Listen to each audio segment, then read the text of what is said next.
লালমনিরহাটে prepaid meter সংযোগ নিয়ে ক্ষুব্ধ গ্রাহকরা। তাদের দাবি, প্রিপেইড সেবায় বিদ্যুৎ খরচ বেশি, বারবার কার্ড রিচার্জ করেও পাচ্ছেন না যথাযথ বিদ্যুৎ। পোস্টপেইড সেবায় অভ্যস্ত থাকায় কোনোভাবেই তাল মেলাতে পারছেন না প্রিপেইড মিটারের সাথে। তাই বিল পরিশোধ পদ্ধতি ফিরিয়ে আনার দাবি তাদের। প্রাণ UHT মিল্ক, শুদ্ধতায় ও মমতায় সবসময় সেরা স্বাদে। লালমনিরহাট শহরের সাপটানা এলাকা। Northern electricity supply company NESCO অফিসের সামনে গ্রাহকদের বিক্ষোভ। প্রিপেইড মিটার নিয়ে নানা বিড়ম্বনার অভিযোগ তাদের। আগে ছিল পোস্টপেইড মিটার, কয়েক মাস হলো প্রিপেইডের সংযোগ, তারপর থেকেই বিড়ম্বনা।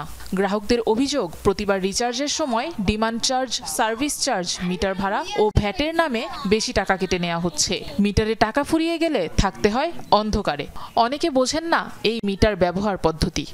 কিভাবে কাঠ মিটার ব্যবহার করতে হয় তারা এই বিষয়ে আমাদেরকে কিছু বলেও নাই, কিছু বুঝায়ও নাই। মিটারগুলো হচ্ছে অল টাইম এরকম বাজতে থাকে, আর যখন মনে করেন যে টাকাটা শেষ হয়ে যায় তখন মনে করেন যে আরো বেশি মনে করেন যে শব্দ হতে থাকে। এটা আমাদের জন্য খুবই বিরক্তিকর। মাদ্রাসায় প্রিপেড মিটার লাগাইছে, কিন্তু আমি এখন রিচার্জ করব কিভাবে এটা আমি জানি না।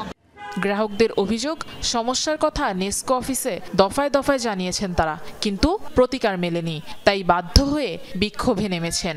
ডিজিটাল না লাগায় আরো যদি অ্যানালগ মিটার দেয় আরো ভালো। অ্যানালগ চালাইছি 300 টাকা বিল আসছে মাসে, ডিজিটালে আসলো 500-700 টাকা।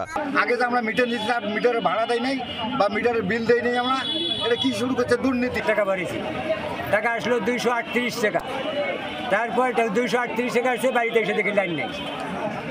এখন এটার জন্য বোঝান্ত না কাকেই ডাকি, আমরা তো এই মিটার সম্পর্কে কিছু বুঝি না। বিদ্যুৎ বিভাগ বলছে, সরকারি নির্দেশনা অনুযায়ী প্রিপেইড মিটার সংযোগ দিচ্ছেন তারা। ব্যবহার পদ্ধতি নিয়ে গ্রাহকদের জটিলতার কিছু নেই। যেটা বলছি, যেটা সরকারি সিদ্ধান্ত, আমাদেরকে প্রিপেড বসাতে হবে বা প্রিপেড মিটার পরিবর্তন করতে হবে, কিন্তু মিটার খুলে নিয়ে আসা এটা সম্ভব না আমার পক্ষে। লালমনিরহাটে নেসকোর 40,000-এর বেশি গ্রাহক রয়েছেন।